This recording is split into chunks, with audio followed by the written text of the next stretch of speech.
This is CBC Here and Now.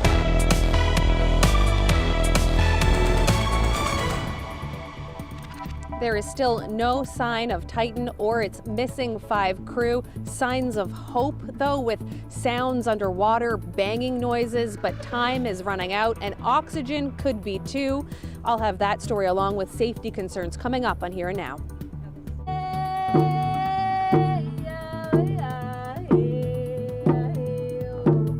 From sunrise ceremonies in St. John's to West Coast crosswalks, we're celebrating Indigenous people and culture right across the province. Good evening and welcome to Here and Now. There was a glimmer of hope early this morning in the search for Titan, the submersible that went missing while diving to the Titanic wreck. Canadian searchers reported underwater noises in the search area. They heard a banging sound, but time to rescue the crew is running out.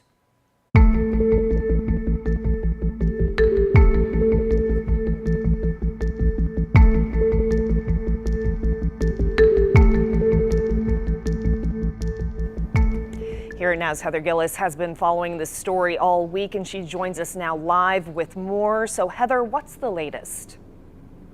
Well, Carolyn, it's estimated there's about less than 24 hours of oxygen left on Titan, that submersible that is missing somewhere in the vast Atlantic Ocean. And Canadian P3 searchers today heard that banging underwater, but they have yet to determine exactly what is causing it, where exactly it could be, yet still no sign of the submersible. At about 2 this morning, the U.S. Coast Guard tweeted that a Canadian P3 aircraft detected underwater noises in the Titan search area. Crews kept searching for the source. They haven't found it, but they're not giving up on Titan or its crew. When you're in the middle of a search and rescue case, you always have hope. That's why we're doing what we do. With respect to the noises specifically, we don't know what they are, to be frank with you. Human sounds, nature sounds, and it's very difficult to discern what the source of those noises are at times. Canada has shared that underwater noise data with the U.S. Navy, and the Coast Guard says their experts will do more analysis. OceanGate, the company that owns the submersible, isn't giving any further information on those underwater sounds. 3 more ships arrived on the scene this morning. The Canadian Coast Guard ship John Cabot, which has side-scanning sonar, the Scandi Vinland and Atlantic Merlin, as the search seems to concentrate on this grid offshore. It's an international search with a French research vessel en route carrying a state-of-the-art ROV that can go deep in the ocean. An area twice the size of Connecticut has been searched as far down as 2.5 miles, a massive 3D area that's challenging and remote. Meanwhile, the St. John's Airport is buzzing with activity from cranes to 747 planes as more equipment and people arrive to help. Still, concerns are mounting about Titan and safety. Will Conan of the Marine Technology Society says the sub doesn't have any certification or regulatory approvals. In 2018, at our yearly conference, many people and many members did bring up their concern on the direction that OceanGate was taking. In a blog post online, the company said its work is innovated, but that the sub does have safety equipment like real-time hull monitoring. Cohen says the sub couldn't operate in U.S. or Canadian waters without certification, but it's a different story in international waters near the Titanic. He says there's no law requiring submersibles to be certified. At the moment, there are 10 submarines in the world that can go 4,000 meters or deeper, and all of them are certified except the OceanGate. The Marine Institute has a summer student employed with OceanGate and on Titan's support vessel, the Polar Prince. The school provided storage and workspace, but they're not doing interviews to explain the partnership, nor is it explaining how or if OceanGate was vetted. Meanwhile, time is running out for the crew that is on Titan as it is expected. Like I said earlier, there's less than 24 hours of oxygen and life support left in the vessel. Now, the U.S. Coast Guard did say there were some limited rations on board as well.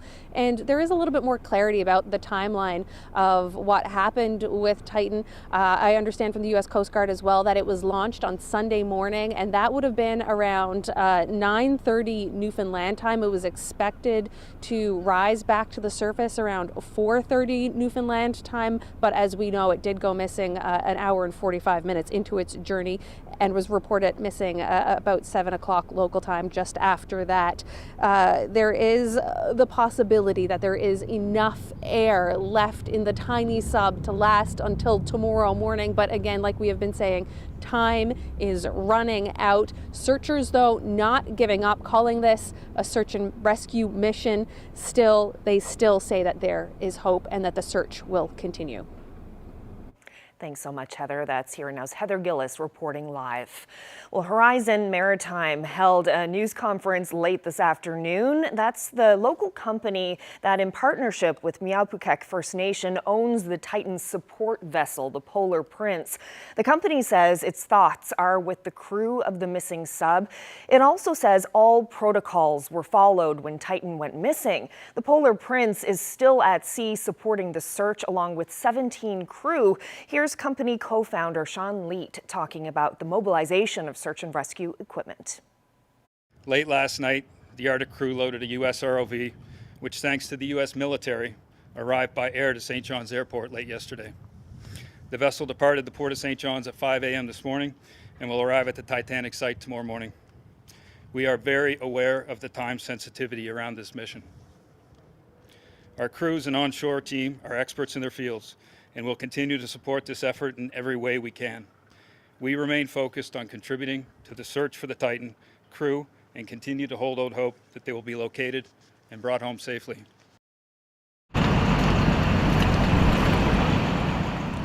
Well, St. John's has really become the search and rescue hub with resources coming into the city from all around the world. Last night, crews on the harbor front were busy loading equipment and specialized gear onto ships heading out to join the search. And all that activity has been drawing a crowd to the downtown. And speaking of crowds, with people around the world watching the search for the submersible, international media have descended onto St. John's to keep their audiences updated. Nearly a dozen reporters have set up shop at Harborside Park for live hits, including Heather Gillis, who we just saw there moments ago. And earlier today in Ottawa, the minister who oversees the Coast Guard gave an update on the search. Still working very focusedly to find the submersible.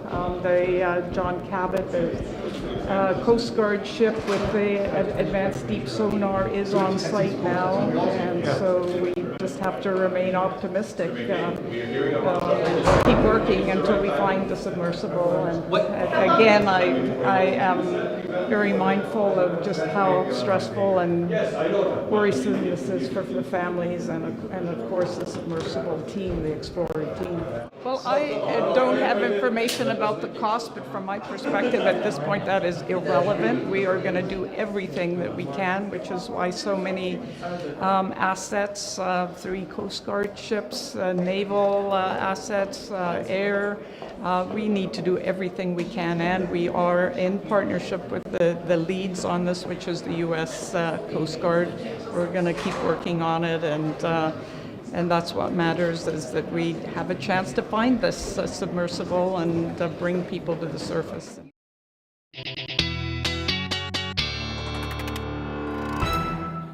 Well, summer officially arrived at about 12:30 local time. Lots of sunshine. So summer brought that sunshine, and it also brought our first 20-degree temperature, the 3rd latest on record, but it is here. The reason for that, winds now out of the west around 20 kilometers per hour. Earlier this morning, we saw those clouds finally clear. We do have some weather moving through, though, up across Labrador along a trough. Cold front associated with that, a big drop in temperatures for some areas, and then that warm front is what's bringing all of those nice mild temperatures. Take a look at the highs today. 26 degrees in Lab City. The hot spot, Happy Valley Goose Bay at 32 degrees. And then those temperatures across the island, much different story than yesterday, that's for sure. 18 degrees in Bonavista, Vista, 20, like I said, in St. John's. Twillingate, 25 degrees today. Badger hit 28. So there certainly is lots of warm air up across Labrador, but the other thing is a special air quality statement. And the reason for that is all of the forest fire smoke across Labrador. Expecting the conditions to stay this way as we head into Friday. In fact, some of you in Lab West are likely smelling the smoke as well. So we'll get into those details and talk about how long this warm weather is going to last when I come back. Thanks, Ashley. Well, CERT, the province's civilian-led police oversight agency, has confirmed the man involved in a fatal police shooting earlier this month was a new Canadian. Now, CERT will not release the man's identity until an investigator with Interpol is able to contact a family member, but will issue a full report into the shooting incident at a later date. Now, friends of Omar Mohammed have told Here and Now that he was the man killed in that shooting last Monday in St. John's. Mohammed came to Newfoundland from Sudan in 2014. Well, in other news, it's National Indigenous Peoples Day. More than 100 people marked the day with a special sunrise ceremony in St. John's. There was smudging, drumming, and prayers from Indigenous elders. Have a look.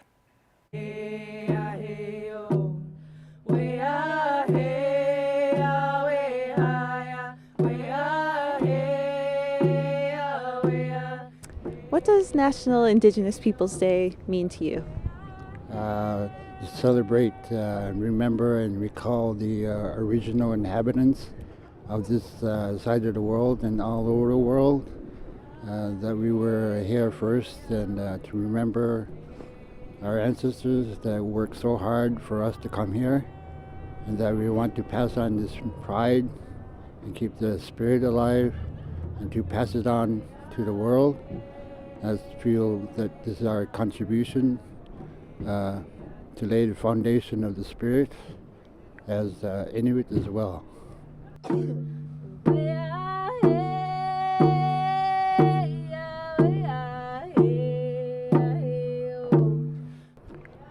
Just to acknowledge that it is National Indigenous Day, and that includes all people, and love of children, respect of elders, and pride in yourself, and unity, remembering our ancestors, and recalling the spirit world. Yeah, everybody has a role. Like a pebble of our Inukshuk with the pile of rocks, it's a symbol of the spirit, and the boulder and the pebble are equally important. The children and the elders are equally important. Well, the town of Grand Falls, Windsor and the Demasduit Regional Museum have partnered to install a unique crosswalk at the intersection in their community. The idea for the Seven Feathers crosswalk came from two Anishinaabe sisters who grew up in the community. Today, they held an event in Grand Falls, Windsor to show it off as a way of honoring Indigenous peoples. The Seven Feathers represent the seven grandfather teachings: wisdom, love, respect, bravery, honesty, humility, and truth. What we want to do is dedicate this crosswalk to not only the community of Grand Falls, Windsor, but to all the Indigenous cultures that have been here before and that are going to go on past us.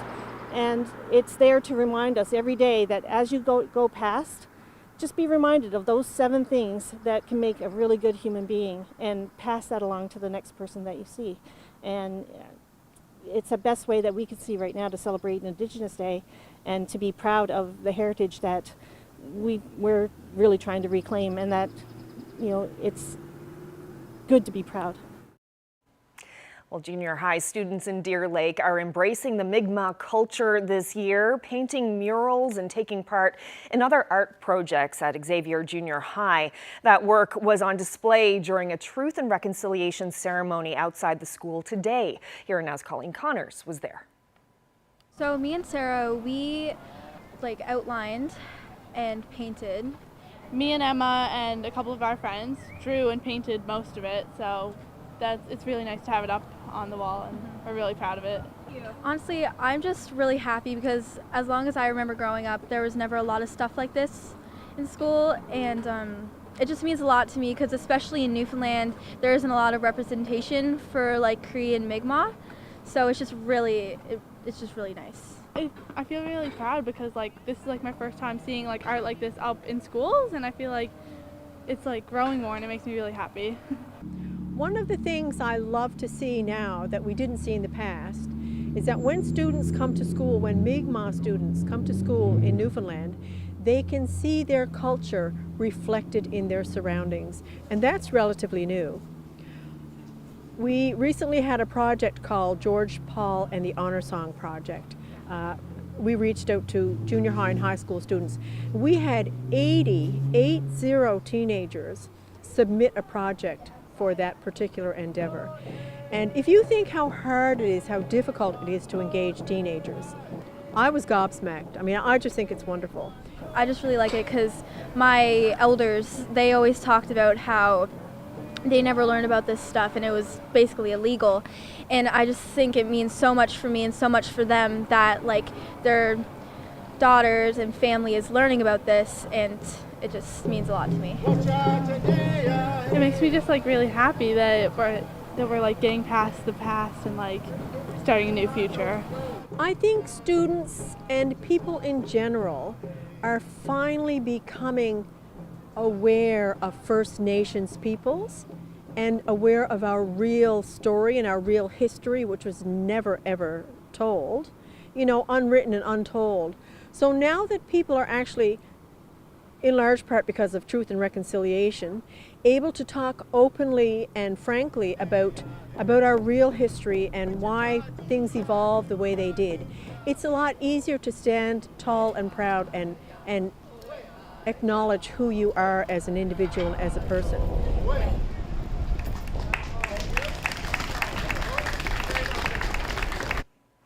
Well, the Auditor General released its report on the Innovation and Business Investment Corporation to the House of Assembly. The audit found the corporation didn't effectively manage all aspects of grants, loans, and investment programs. Now, during the COVID pandemic, the province launched 2 grant programs aimed at helping small businesses and the tourism sector. But in the report issued this morning, the Auditor General raised questions about how those programs were run. Denise Hanrahan says the province should now try to collect money that went to companies who shouldn't have received it. Regarding the 2 COVID-19 programs, we found that these programs were not effectively managed or overseen. As a result, there were overpayments made to some businesses and financial support given to ineligible businesses. There were also inconsistencies between the corporation's external and internal guidelines, which resulted in inconsistency and an overall lack of clarity. For example, we found 7 applicants that received total excess funding of $40,000 by applying for and obtaining funding from both support programs. We also noted 6 applicants that received $2,500 each, even though their total sales losses were, for example, as small as $77. Meanwhile, Industry Minister Andrew Parsons defended the programs, saying they ran extremely well during an unprecedented time. Parsons says he was impressed with staff who handled thousands of approvals for businesses in desperate circumstances, but they will now make efforts to collect the money back. In other news, the 2025 St. John's Canada Games got a big boost today from its first major sponsor, Fortis. The local company made a significant donation to the event, set to take over St. John's in about 2 years. Today, the company held a celebration to make the announcement.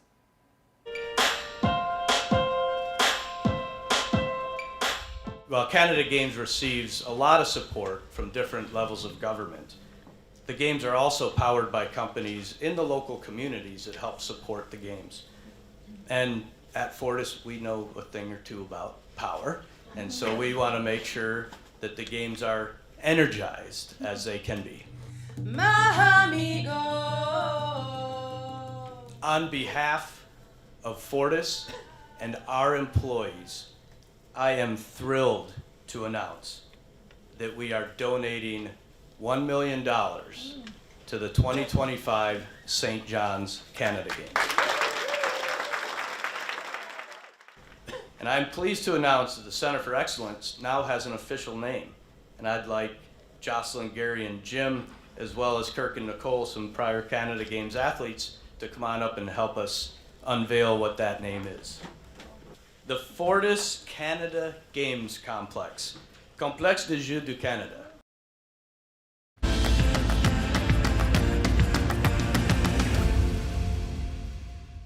I'm Amanda Gear, and we're here at the Technoplex in St. John's celebrating National Indigenous Peoples Day. Come on, Danny, let's take a look around and see what's here to do.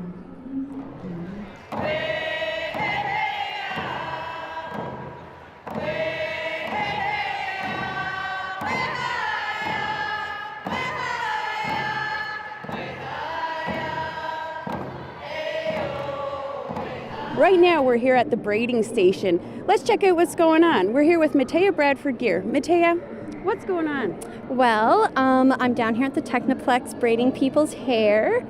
Right now I'm doing 2 French braids.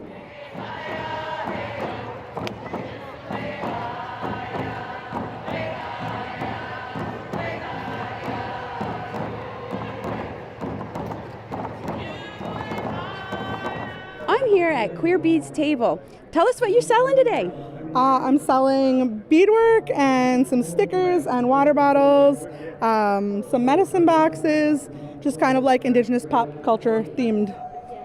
I love it. How long have you been doing this? I've been beading. I started beading when I was a teenager and kind of dropped it for a long time and picked it up again in adulthood. So yeah, I've been doing it for a while. Your work is gorgeous. Thank you.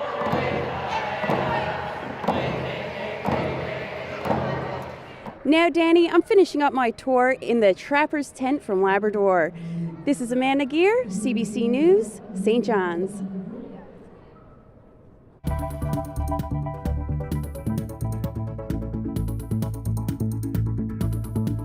The Labrador in Focus program held a workshop in Sheshatshiu Innu First Nation this month. 9 young people were given CBC cameras to capture their community, and you're looking at some of Peyton Abraham's work. Lots of sunshine today out there across the island. We do have some cloud cover along a front that is going to bring some shower activity to parts of Labrador as we head through tomorrow. I'll get into the details coming up.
Happy first day of summer.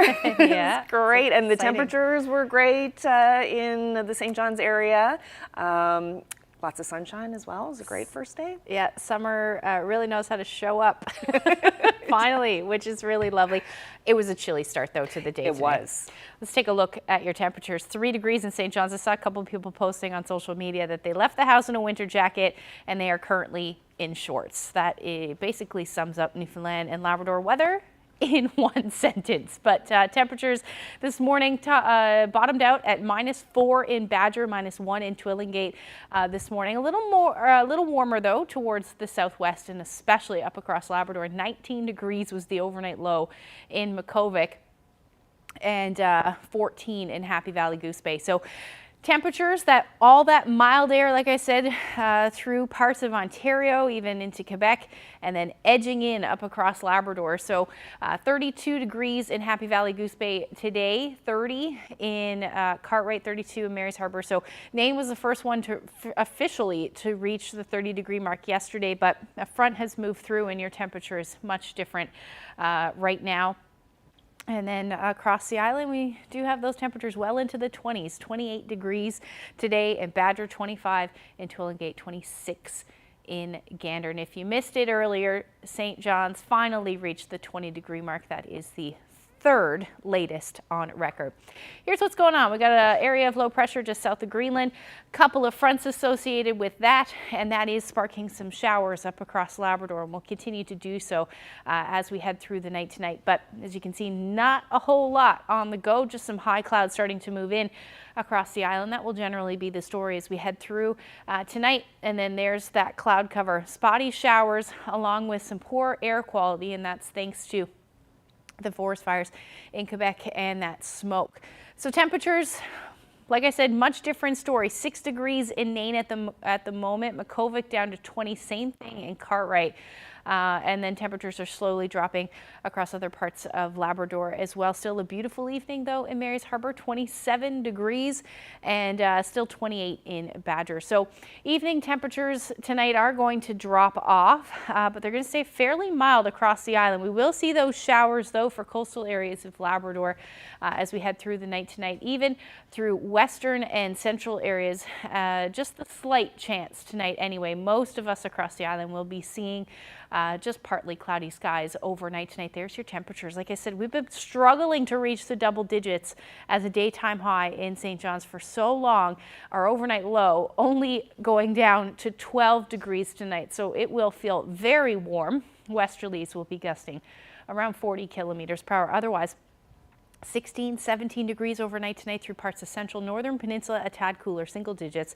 Same thing for coastal areas of Labrador, and a mild night for Happy Valley Goose Bay at 11 degrees. Same thing for Lab City at 18, but you're going to be windy tonight. Winds will be westerly around 40 to 60 kilometers per hour. So tomorrow, looking like a fairly nice day. We will see some showers, though, work their way across the coastal areas of Labrador into the afternoon.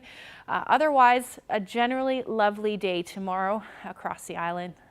Likely some cloud cover and a few showers for the northern peninsula. And then cloudy as we get into the evening hours on Thursday. Some more showers will move in for the west and northern peninsula as we head through the overnight and into early Friday morning. So it will be a tad unsettled. Temperatures should reach the 20-degree mark yet again tomorrow, 21 for St. John's. If we reach 20 today, that may even be a bit higher than that, 25 for Clarenville. As you head towards central Newfoundland, your temperatures between 25 and 27. A little cooler along the south coast of the island in onshore flow. West coast looking somewhere between 26 to 27 degrees, but a tad cooler again towards the south. And that's again onshore flow. So your temperatures will be cooler. Northern Peninsula fairly nice, and then much different story in Happy Valley Goose Bay tomorrow with your temperatures hovering around 18 degrees. They will warm up again. We'll get into that coming up.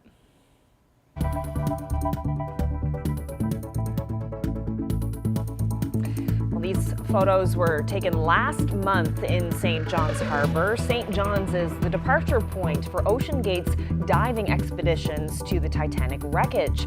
We'll have more on the extensive search for the missing submersible Titan just ahead.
Despite the race against time, the U.S. Coast Guard remains hopeful today in the search for Titan.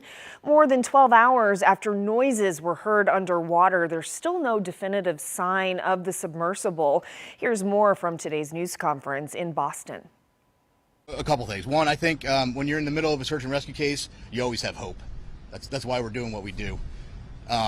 With respect to the noises specifically, we don't know what they are.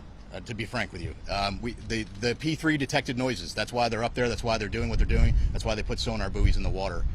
The good news is, what I can tell you is we're searching in the area where the noises were detected, and we'll continue to do so.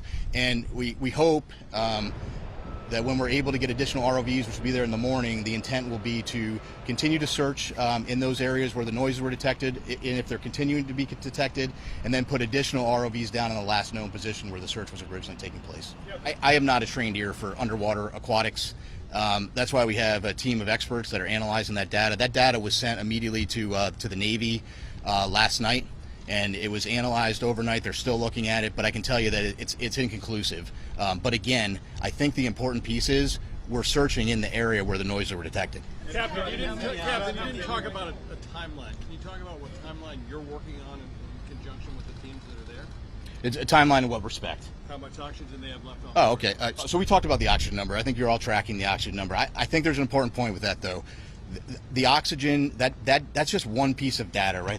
There are a lot of pieces of data that we need to consider, and we're continuously looking at that, and we'll continuously do that throughout the search. But that's not the only thing that's important, right? And right now our efforts are solely focused on the search. That certainly is a dialogue that's happening, but we're focused on searching at this point. And this is a recovery or a rescue? Oh, this is a search and rescue mission, 100%. We are smack dab in the middle of search and rescue, and we'll continue to put every available asset that we have in an effort to find the Titan and the crew members. Well, there have been many questions raised about just how safe the submersible really is. And for some in the submarine community, the material used in the hull is a big concern. Here's OceanGate CEO Stockton Rush, who's on the Titan, talking about breaking the rules by using carbon fiber. I'd like to be remembered as an innovator. I think it was General MacArthur said, "You're remembered for the rules you break." And I've broken some rules to make this. I think I've broken them with logic and good engineering behind me. The carbon fiber and titanium, there's a rule you don't do that. Well, I did. Well, U.S. Navy veteran Eric Marino was very surprised to hear about the carbon fiber. He served on a submarine for 5 years and founded submarinesreddit.com, a website dedicated to sharing submarine-related news and content. He says he spoke in detail with Rush about the hull design of the Titan. I had a lot of questions about the Titan. Particularly when it came to maintenance and general questions like how do you operate a submarine that's made out of carbon fiber? We've never seen that before.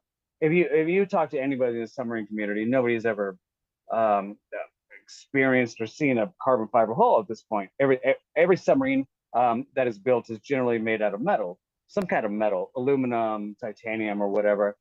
And he said, well, it's a little bit ahead of its time, but it's a very solid design, and you shouldn't have to worry about the carbon fiber design. And I said, well, why shouldn't I worry about it? Like, I mean, every time I watch racing, like if you watch like F1 racing, and you see a race car that's made out of carbon fiber, when it hits something, it explodes. And I was really worried about this submarine going down to a depth that it's not supposed to and just exploding, because it doesn't give way like most submarines do. And a lot of the systems that I asked him about were proprietary, and so it's really difficult to understand like how this hull worked and how the system worked. So the hull was never certified by somebody besides themselves. And one of the reasons that was because the hatch in the front was only rated to 1,400 meters. It should have been rated to obviously 4,000 meters or 12,000, 13,000 feet, and it wasn't. And so because it wasn't, they couldn't do something like they couldn't say like the people that were they're on the submarine right now, they're not passengers. They are mission specialists. They're some kind of submariner. They're kind of some kind of special name, because if they were actually passengers, then they would have to follow Department of Transportation rules and all this other stuff coming out of the United States. And it was never certified by a third party, so they can't say that it was actually that. So it all, if you look at all the data, it really stems back to the front hatch. If I were a submariner building my own submarine, I would want it certified by everybody, and I would want to make sure that no matter what, this thing's not going to fail. And it all stems around this forward hatch.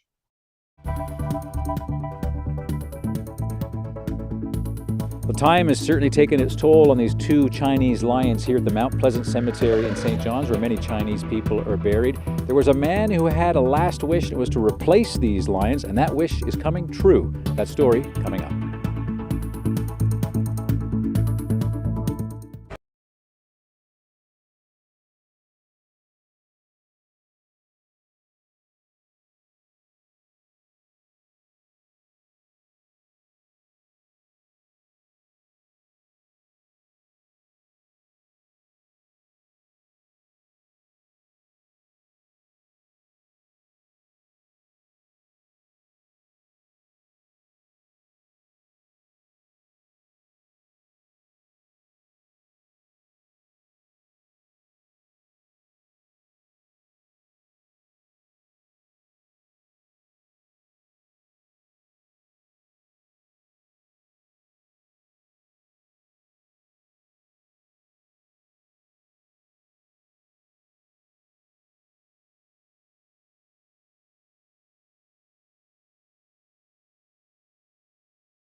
Innu Nation is celebrating a number of graduates this spring. 15 were celebrated in Sheshatshiu, while a record-breaking 18 students were celebrated in Natwashish. For one daughter and her dad, the grad was an especially special evening, or extremely special evening. Have a look.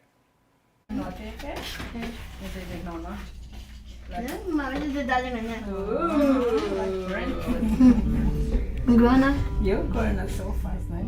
I drive 18 hours to be with my daughter to see at the prom. Mami, obrigada de Seattle, de Porto, and the baby and me. I'm so happy for her. I'm very proud of her. Very proud to see her walk with her dad. Because I remember when I have my prom too, we were dancing with my father. So it's very excited. It's a good memories.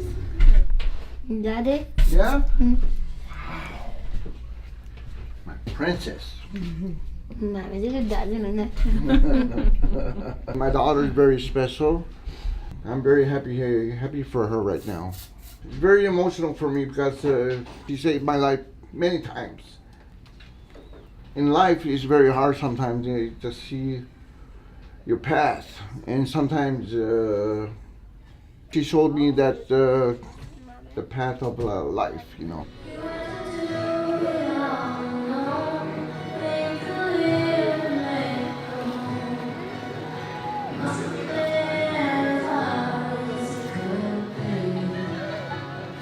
It is not so many years ago that there were not so many people who could stand where you are standing today.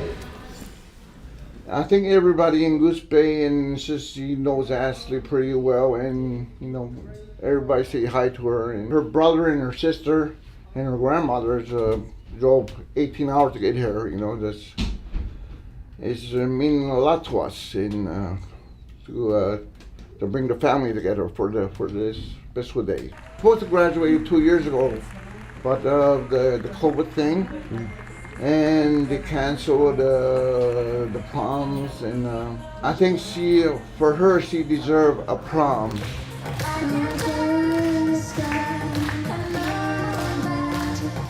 I know my daughter, she's very excited because she woke me up 7 o'clock in the morning. Are you ready to go, Dad? You know, and we got our new house, and she got her new room. You know, and everything's turning out to be a big positive in my life right now. You know, and it's been a hard road, but I, love it every day. I'm very happy for her right now.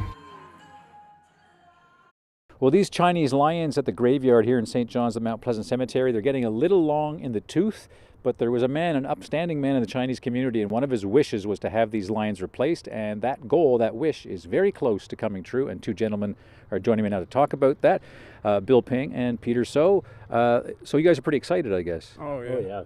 Yeah, for sure. It's almost near completion now. Yeah. You have a plan to replace these two lions, so what's going to happen? Oh, what's going to happen is that we will put the new lions over there, and then for these two lions, it will be moved to. We won't retire them. We will move it to the Mount Carmel Cemetery. Because there are Chinese people buried here, and there's Chinese people buried there. Yep. Bill Ping, why was it important for the Chinese community to get these lions replaced? It was important because, you could see by the shape of the lions, they had some wear and tear in it, and it's just important because of the monument's significance to the community, Chinese community, and it's a contribution to the hardships and challenges that the Chinese community faced, the early settlers, when they did come to Newfoundland and Labrador. And in terms of the history of the place, when were those lions put there? Because I guess they must be at least 40 years old or so. It was put there at 1981. What did the Chinese community, Bill, do to make this possible? Because obviously you've got two big granite lions from China that are actually just behind us down there somewhere, right? Yeah. When we first started the project there a couple of years ago, it took me and Peter took it on was a lot of money to raise. So Chinese community more or less came together now. We fundraised, and through donations, through the Chinese community, we managed to raise enough money to get it going and start it. So yeah, I would say that it's actually before Dr. Kim Hong passed away, it is his wish that he want to keep upgrade all the cemetery. And now, Dr. Hong was a very well-known member of the Chinese community. He passed away during the pandemic? During the pandemic in the year 2020. Okay. Yeah. And it was his wish to see this? Oh, yes. Well, listen, I know that you do a big flower ceremony in August. And just the last question, I'm assuming that you want to have both those lions placed here before the flower service, right? Yep. And then on that day, actually, the flower service, I mean, first of all, well, that's what we plan is, first of all, we have the lion dance to pay the respect to the monument, and then we have the service by the reverend, and after that we will have an unveiling ceremony. Following that, I mean, also we have a lion dance and a barbecue at the PV Park. Yeah, it's impossible to have a big Chinese cultural event without a lot of food. Oh yes, of course, of course. I mean, everybody like that. Yeah. Well, listen, congratulations. I know that there's a lot of happiness in the Chinese community for getting this done, and all the best. Thank you. Okay, thank you very much. Thank you.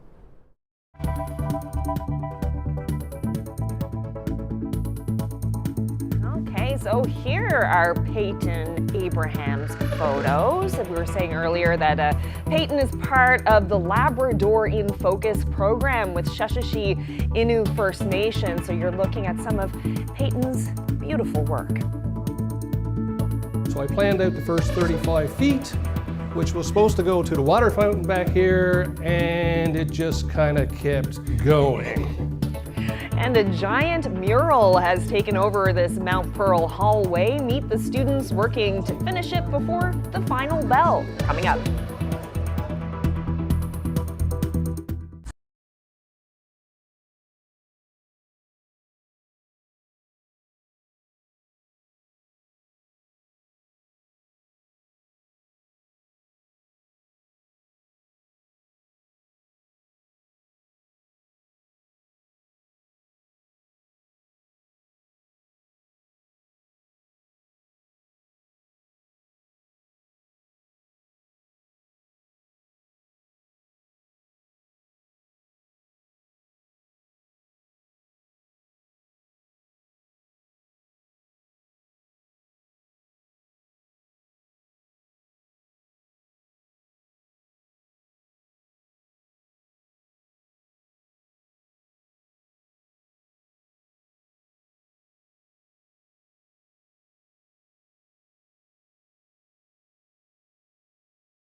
last day of school is just around the corner, and some students at Mount Pearl Intermediate are really leaving their mark on the place. So before the final bell rings, we drop by to have a look.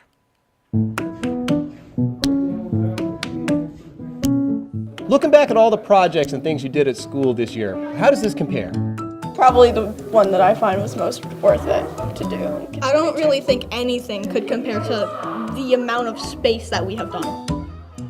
We're here showing off our 250-foot mural in our corridor that we started on November 22nd. And here we are, finally a day or so before the end of school, and we're finishing up our spectacular mural. 250 feet, that's a lot of mural. Yeah, we did a measurement this morning just to make sure. I knew it was coming in somewhere around 245, so I had a couple of students measure it earlier today.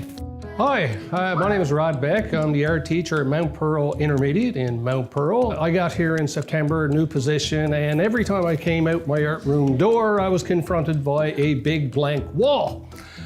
And to be honest with you, I don't like big blank walls.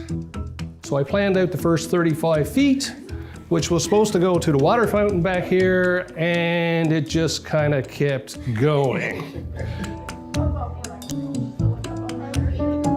Well, we really enjoyed it because, well, we both really like art, and we thought that Mr. Beck gave us a fantastic opportunity to really just create. It was super fun. And it was fun meeting all these people. Like, I never knew half the people here before this, but it was great to, like, hi. It's gonna be nice coming back next school year and looking at what I've put into for the school. How does it feel when you walk through this space now? It just makes the school so much nicer. Like, it feels like a nicer place because of all the colors and everything. It's just happier. I can't take credit for pushing them. They've been pushing me. So it's been a big project, but these guys have done incredible work. Just so proud of everything they've done.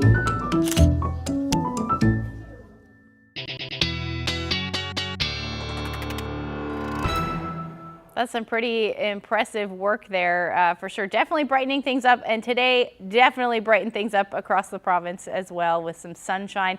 As we head through to Thursday evening, though, we are going to see some showers rolling through across parts of Labrador, Northern Peninsula as well, and maybe even across the northeast coast. But into the afternoon hours on Friday, it is going to be absolutely beautiful across the island. Lots of sunshine, temperatures again into the 20s, even reaching the 30-degree mark, it looks like, for portions of central.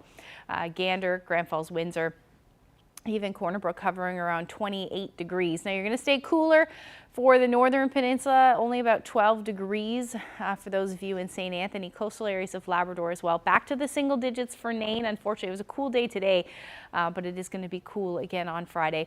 And then back into the 20s, Happy Valley, Goose Bay, and Lab City through the afternoon, but again, that will come with some showers. Now into the Friday evening and into Saturday morning, more shower activity expected across Labrador. Clouds will be on the increase across the island, but it will be a generally beautiful day again. Lots of sunshine, temperatures well into the 30s again for central. St. John should hit about 23 degrees. We may see a degree or two warmer than that, but showers are in the forecast later on in the evening, certainly for along the southern areas of the island as well as the Burin Peninsula, and then again across Labrador. Temperatures in Lab City will sit around 21. Otherwise, teens or even single digits again for northern portions. Look at the long range forecast. This is exciting. Temperatures in the 20s till Sunday, but we will see some rain. It looks like Monday will drop down a little bit, down to 15 degrees. And some showers expected for St. John's and Eastern Newfoundland. For central Newfoundland, a little bit more sunshine on tap for you. 20 degrees for Sunday, Monday 24. So a pretty beautiful stretch of weather as far as temperatures are concerned. And then Sunday, some showers, same thing for Monday for Western Newfoundland. Labrador, you're looking at your temperatures back up into the mid to high 20s by the time we get into Monday, and a similar forecast for Western Labrador. Speaking of Labrador, this photo was taken in Nain yesterday morning. Beautiful morning yesterday, quite chilly today, but Heather shared this shot with us. And if you have any weather photos, send them to Facebook, Twitter, Best place, though, is email them to nlphotos@cbc.ca. Wow, great shot. And did they get up to like 28 degrees or something yesterday? Was that 30? 30. Wow. Super hot in Maine. Beautiful. Yeah, and I'm sure St. John's is going to be a buzz on Saturday with that forecast coming with sunshine and next couple of days. 23, 24 degrees. It's great. All right, well, that's it for us. Thank you so much for joining us. Good night.